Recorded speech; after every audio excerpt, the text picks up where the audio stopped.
How good was Eric Cantona? Eric Cantona was so good at Manchester United that the Red Devils used to call him Eric the King. He has even been called the best footballer of all time by many.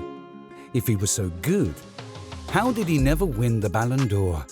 This begs the question, how good really was the French forward in terms of quality and numbers? Eric Cantona's name is an increasingly popular one in today's world in the film industry rather than as a former footballer. However, back in the days, he used to be famous mostly for his footballing abilities, but also for his notorious actions and kung fu kicks. After retiring, Cantona decided to pursue a career as an actor, director, and producer of films, and so far he has been extremely successful in his projects.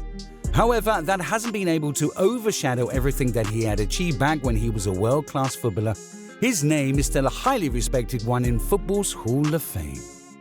Born on the 24th of May 1966 in France's Marseille, Eric Daniel Pierre Cantona literally grew up in a cave located in the hills of the Les Caliars area. He was the son of Eleanor Rorick, a dressmaker, and Albert Cantona, a nurse and painter. He grew up with two brothers in a cave home which was chosen as their family residence by Cantona's paternal grandparents during the mid-1950s. He started his football career with a local team known as SO Caliars, where several famous footballers such as Jean Tigana and Christopher Gaitia came up from.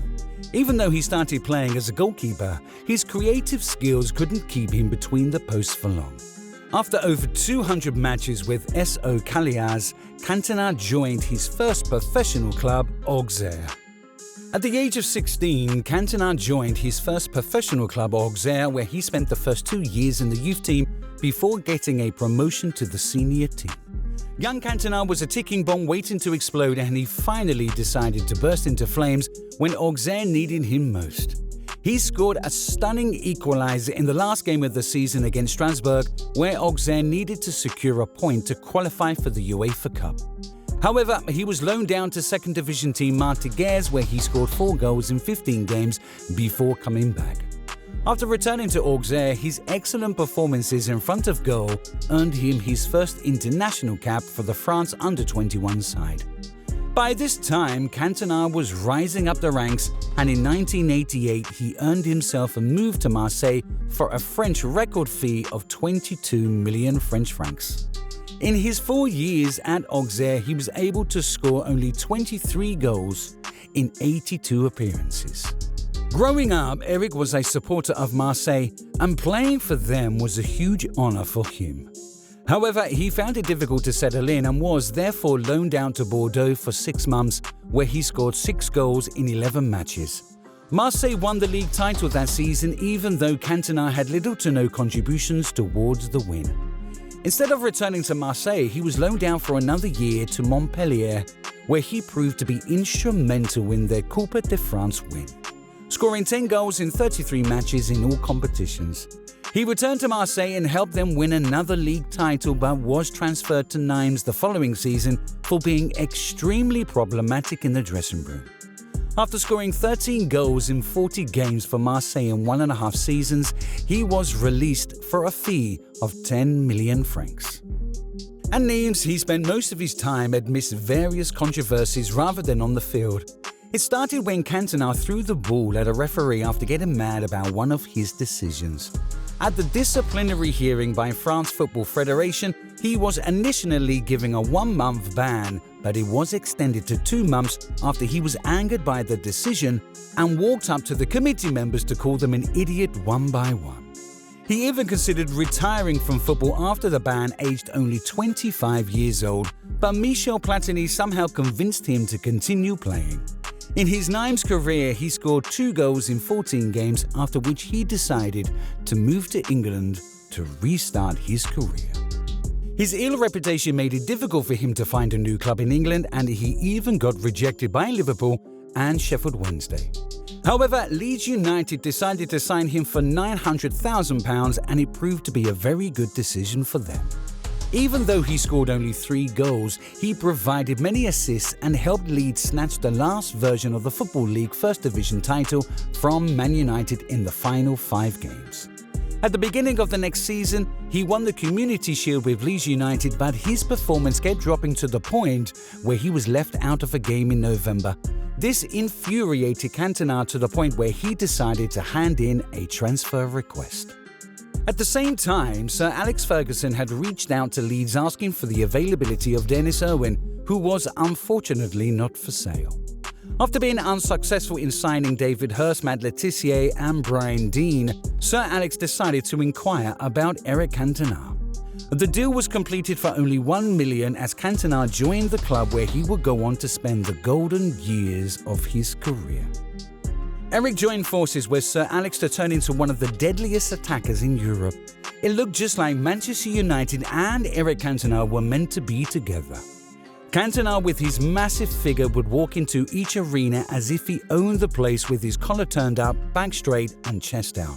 With him, United were able to double their goals per game compared to the first half of the season as they went on to end their 26-year title drought, losing only 2 games on the way. Cantona ended the season with a handful of goals as well as being the Premier League's first ever top assisted provider. He also finished 3rd in the Ballon d'Or rankings that year. He continued his mesmerizing performances in the following season as United retained the title and won the FA Cup. Cantona was able to bag the PFA Players Player of the Year and the Sir Matt Busby Player of the Year awards that season. The following season was not as great for him or Manchester United as it ended trophyless. It started smoothly and United were in the race for their 3rd consecutive title as well as the FA Cup, but everything changed mid-season. In a game against Crystal Palace at Selhurst Park, Eric got sent off for kicking Richard Shaw out of frustration, who seemed to be closely marking and kicking the French forward around throughout the match. When he was walking back to the tunnel, a supporter named Matthew Simon swore at Cantona, who lost his patience and kung fu kicked the fan to produce one of the most controversial moments in football history. He got banned for the next 9 months as United went on to lose the title to Blackburn. Cantona, who was the skipper for France's national team at the time, was also stripped of his captaincy and never played international football again. He made his return to Manchester United next season in October after missing some of the initial matches. However, he guided United to yet another domestic double, this time as their captain. He also ended the season as the club's top scorer with 14 goals in 30 matches. He was named Sir Matt Busby Player of the Year again, and he also claimed the FWA Football of the Year and the Ons d'Or. He was the full-time captain of the Red Devils for the 96-97 season as they went on to win United's 4th title in 5 years. Cantona also ended the season as the league's top assist provider for the 2nd time. He announced his retirement from professional football at the end of the season, aged only 30. In his 5 years at Manchester United, where he missed almost a year due to suspension, Cantona appeared in 143 games and recorded 64 goals and 62 assists during this time. At international level, Cantona could never qualify for the World Cup and thus never played in it. In the only European Championships that he participated in, France failed to win a single match. Although he scored 20 goals for France in 45 appearances, he never won or even got close to winning anything with his national team at senior level. The closest he got to an international trophy was after his retirement when he won the FIFA Beach Soccer World Cup in 2005. That was basically the summary of Eric Cantona's entire career. From what it looks like, up until he joined United, he wasn't really that great of a player. Sure, he was known for his excellent technical ability, his great physique and strength, his exceptional creativity and his ability to score, but according to his numbers, he seems like a pretty average striker. Cantona scored 131 goals in his entire career, appearing 368 times. Even though he has been described by many as the best player of all time, he is hardly United's best ever. The reason why he is part of that debate is simply because of English media over-glorifying average players. In 2003, Inside United magazine voted him Manchester United's greatest ever player, all while players like Wayne Rooney have scored more goals in the United shirt alone than Eric did in his entire career. How can he be compared to players like Pele, Maradona, Messi and Ronaldo with such a record? Even if individual statistics are left out, he did not really make a mark in the world's biggest international club competition, the UEFA Champions League. He never even reached the finals of the competition. You can argue that he won 6 league titles in 7 years with 3 different teams, but if you open your mind and look closely, how much did he really contribute to those wins? Marseille won a league title without him just 2 seasons back, and if Cantona was so important to them, they wouldn't have released him right after winning the title. As for United, they kept winning titles even after Cantona left and even won the treble 2 seasons after his retirement, which only goes to show that he was easily replaceable.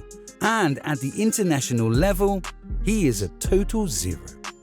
After his retirement, Cantona was inducted into the English Football Hall of Fame in 2002, as well as the Premier League Hall of Fame in 2021. He was also included in the Football League 100 Legends, BFA Team of the Century and the FIFA 100 Greatest Living Footballers list. Winning all these honours all while retiring at the tender age of 30 really makes you think how far he would have gone if he continued his Premier League form and played for a few more years. This only goes to show that even if he is not the greatest ever, he certainly is a legend of the game, especially for his contributions as a player for Manchester United. And for that, his name is still sung by the Red Devils. We have reached the end of this video. If you enjoyed it, don't forget to click the thumbs up button and subscribe to our channel for more football-related content. For more interesting football videos, click the video appearing on the screen, and I will see you in the next video.